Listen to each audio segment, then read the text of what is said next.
இந்த ஃப்ளிக்ஸ் ஜெட்ஸ் தமிழ் சேனலுக்கு வந்ததுக்கு நன்றி. இந்திய மற்றும் உலக மொழிகளில் உள்ள படம் மற்றும் சீரியல்ஸை அலசி ஆராய்ஞ்சி அக்குவேர் ஆணிவேர் ஆக்கி பார்க்கலாமா வேணாமான்னு நீங்க முடிவு பண்றதுக்கு ஒரு ரேட்டிங் கொடுக்கறது தான் என்னுடைய வேலை. வாங்க இன்னைய வீடியோக்குள்ள போகலாம். இன்னைக்கு நாம பார்க்க போறது விஜய் ஆண்டனி நடிச்சு வெளியாயிருக்கிற சக்தி திருமகன் படத்தோட விமர்சனம். இந்த படத்துல இவரோட கூட சந்திரசேகர், செல் முருகன் தவிர அந்த காலத்துல காதல் ஓவியம் படத்துல நடிச்ச சுனில் கிருப்லானி இப்படி பலரும் நடிச்சிருக்காங்க. இசை விஜய் ஆண்டனி, இயக்கம் அருண் பிரபு. சக்தி திருமகன் ஒரு பொலிட்டிக்கல் கிரைம் த்ரில்லர் அப்படின்னு வச்சுக்கலாம். கதைக்களம் ஒன்றும் புதுசு இல்லை. இந்த அரசியல்வாதிகள், தொழிலதிபர்கள், அதிகாரிகள் இவங்களோட ஊழல் இதனால சமூகம், சாதாரண மனிதர்கள் ரொம்பவே பாதிக்கப்படுவாங்க. இவங்களை எதிர்க்க பாதிக்கப்பட்ட இந்த கூட்டத்திலேருந்தே ஒருத்தன் எழுந்து இவங்க எல்லாரையும் பழி வாங்குவான்.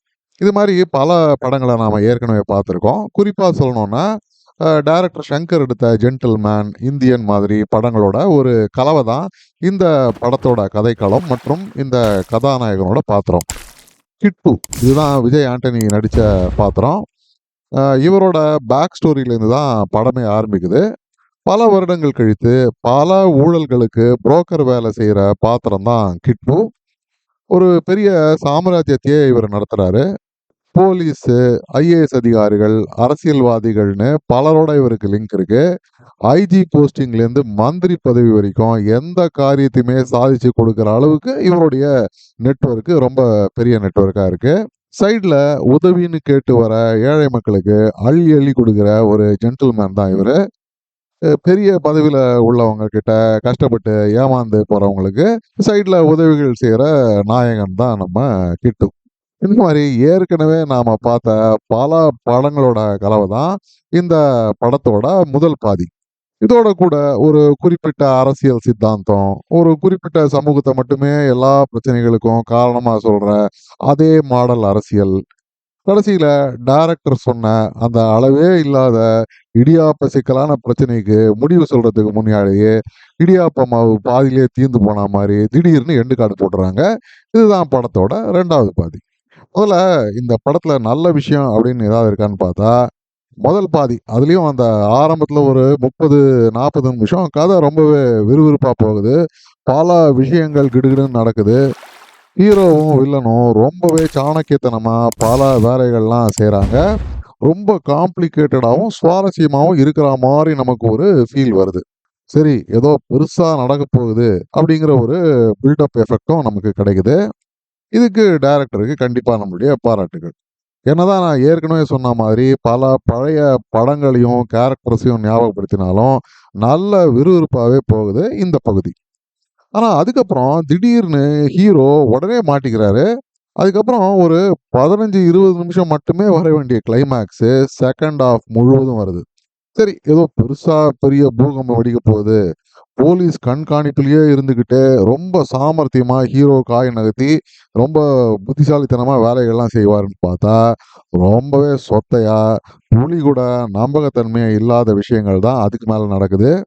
ஒரு 400-500 ஊழல் பேரவைகளாவது படம் முழுக்க வருவாங்க. ஆனா அவங்களுக்கு கடைசியில எந்த பாதிப்பும் கிடையாது. மெயின் வில்லனை மட்டும் ஹீரோ போட்டு தள்ளிடுவாரு. அவ்வளவுதான் கதை. இதுக்கு முதல்லயே இந்த காரியத்தை அவர் செஞ்சிருக்கலாமே. எதுக்காக ஊழல், சமூகம், அரசியல்னு பெரிய பில்டப் எல்லாம் கொடுக்கணும்? சுவாமிங்கிற பேர்ல ஒரு வில்லன், குறிப்பிட்ட மத்திய மந்திரி மாதிரியே ஒரு பெண் மந்திரி பாத்திரத்தை போட்டு நான் இந்த மாதிரி அரசியல் தான் செய்யறேன் அப்படின்னு கதை சொல்றதுக்கு தான் இந்த படத்தை டைரக்டர் எடுத்திருக்காரோ அப்படின்னு நமக்கு தோணுது. இதோட புரியாத புதிர் இன்னொன்று என்னன்னா, நம்ம நாட்டிலேயே சின்ன குழந்தைகளுக்கு கூட தெரியும் குடியரசுத் தலைவர் அப்படிங்கிறது ஒரு ரப்பர் ஸ்டாம்பான ஒரு பொசிஷன் தான். ஆனா டைரக்டரை பொறுத்த வரைக்கும் அந்த பதவியை ஒரு சர்வாதிகாரி ரேஞ்சுக்கு பலம் வாய்ந்த ஒரு பதவி மாதிரி நமக்கு காட்டுறதுக்கு முயற்சி பண்ணியிருக்காரு. அதுதான் எனக்கு ஏன்னு புரியவே இல்லை. சரி, நடிப்புன்னு பார்க்க போனா விஜய் ஆண்டனி நல்லாவே நடிச்சிருக்காரு. கொஞ்ச நாட்கள் முன்னாடி தான் கிட்டத்தட்ட ஜென்டில்மேன் மாதிரியே ஒரு பாத்திரம் இருந்த ஹிட்லர் அப்படிங்கிற ஒரு படத்துல கூட இவர் நடிச்சிருந்தாரு. ஓவராலா இவருடைய பெர்ஃபார்மன்ஸ் மற்றும் மற்ற எல்லாரோட பெர்ஃபார்மன்ஸும் நல்லாவே இருந்தது. பல வருஷங்கள் கழித்து நடிக்க வந்திருந்தாலும் சுனில் கிருப்லானி வில்லன் பாத்திரத்துல ரொம்பவே நல்லா நடிச்சிருக்கிறதா எனக்கு தோணுது. இந்த 2 பாத்திரங்களை தவிர வேற எந்த பாத்திரத்தையும் டைரக்ட் சரியா எழுதவே இல்லை, ஹீரோயின் பாத்திரம் உள்பட. இதுல இருக்கிறதுலே ரொம்ப பரிதாபமான பாத்திரம் என்னன்னா, அந்த போலீஸ் டாஸ்க் ஃபோர்ஸ்ல வர ஒரு பெண் போலீஸ் அதிகாரியோட பாத்திரம் தான். வசனமே இல்லாத பலமுறை அவங்களுடைய க்ளோஸ்அப்ல மட்டும் அவங்கள காட்டுவாங்க. எதுக்குன்னு எனக்கு புரியவே இல்ல. இதே மாரி ஹீரோவுடைய பர்சனல் லைஃப் ட்ராக்கு, ஏதேதோ ஊழல்லாம் பண்ணி மத்திய மந்திரியோட நிலத்த யாருக்கோ மாத்தி எழுதுற ஒரு ட்ராக்கு, அப்புறம் கடைசியில வந்த அந்த பிட்காயின் ட்ராக்கு, இந்த மாரி பல ட்ராக்ஸு வீணா பாதியில ஆரம்பிச்சு பாதியிலேயே முடிஞ்சிடுது. மெயின் ஸ்டோரிக்கும் அதுக்கும் எந்த விதமான கனெக்ஷன் இருக்கிற மாரியே எனக்கு தெரியவே இல்ல. இந்த படத்துல இருக்கிறதுலயே பெரிய குறை என்னன்னா, திடீர்னு மொட்டையா படத்த முடிச்சா மாரி தான் எனக்கு தோணுது.